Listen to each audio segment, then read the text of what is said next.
and then it's just a matter of, like I said, there's a tone and a style, but you're getting into hell. And I did these rigs on George where I would have it look like he was, like I attached the camera to him to give like a creepy, weird effect. And I did some split diopter stuff in hell.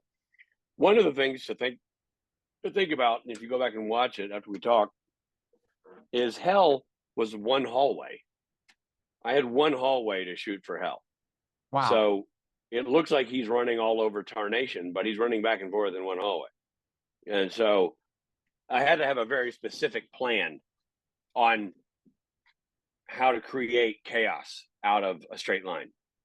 And so, and that was not just me, that was also the production designer doing things where we would change the end of the hallway to make the hallway look different. And then, open up, remove this flat so that I could have him run around and look like he's turning the corner. And so we had all this different stuff that we were doing nonstop. And for the That's for awesome. the stairwell, I had like 20 feet of stairs. So I had to For create that. real? I Yeah, actually, one of my questions is like, how big was this set? Because it feels like it seems so massive watching it. the stairwell is big in that it's high, and it was like mathematically it had to be a certain amount of a turn so that when you add digital, it it makes sense mathematically. So there was a lot of engineering that went into it, not just design, but engineering, so that when we continued it digitally, it made sense. Um, but it was smaller than you think. Yeah. We just had to keep shooting it different ways and different angles to make it seem bigger. Uh, and yeah, man, I mean, it was creatively taxing in a beautiful way, because Yeah. I there was never a moment where I could just relax and go, oh, here's the scene where they sit at the table and have dinner. I didn't have one of those scenes. Everything was a lot. Um, Yeah.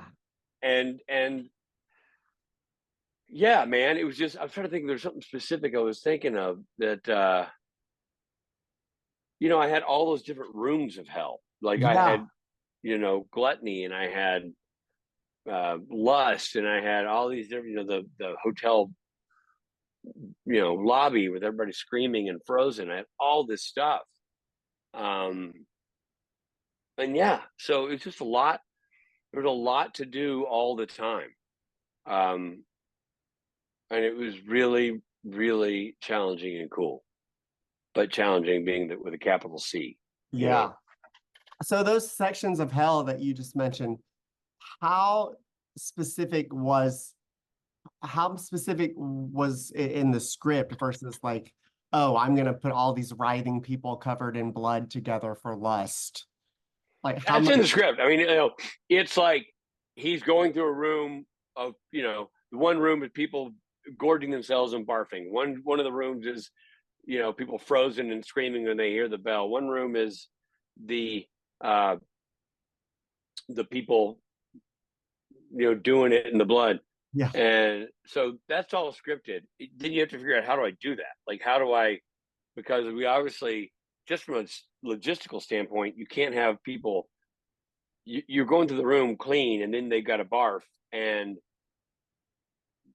so we did a lot of digital barf because you can't just have it be a nonstop mess, or it's going to be dangerous, and barf could get on the wardrobe, and then you've got to start over and get them cleaned up. Like, so you have to be very specific with a shot plan. You have to be very specific with a execution of how to get the scene done. And know who's going to be, it's a ballet. Who's barfing? When are they barfing? Is it digital? Is it practical? The blood thing, we worked on that with everybody. We had intimacy coordinators working on the blood scene. Be sure, and it was all stunt people. That was not a background cast. Those are all professional stunt people we brought in for that, for all those scenes. I said, do not give me people who are timid. I want professional actors in this room. I don't want people who are used to sitting away from the camera by 20 feet drinking tea while actors act. I need active, athletic, engaged actors. And so they were down with that, and we hired all stunt people to be in our gluttony scene and in our lust scene. Those are all, we could fill the hotel room with some background folks because they were standing perfectly still. But the other things we had to have the talent and savvy of skilled professionals, and so that's what we did.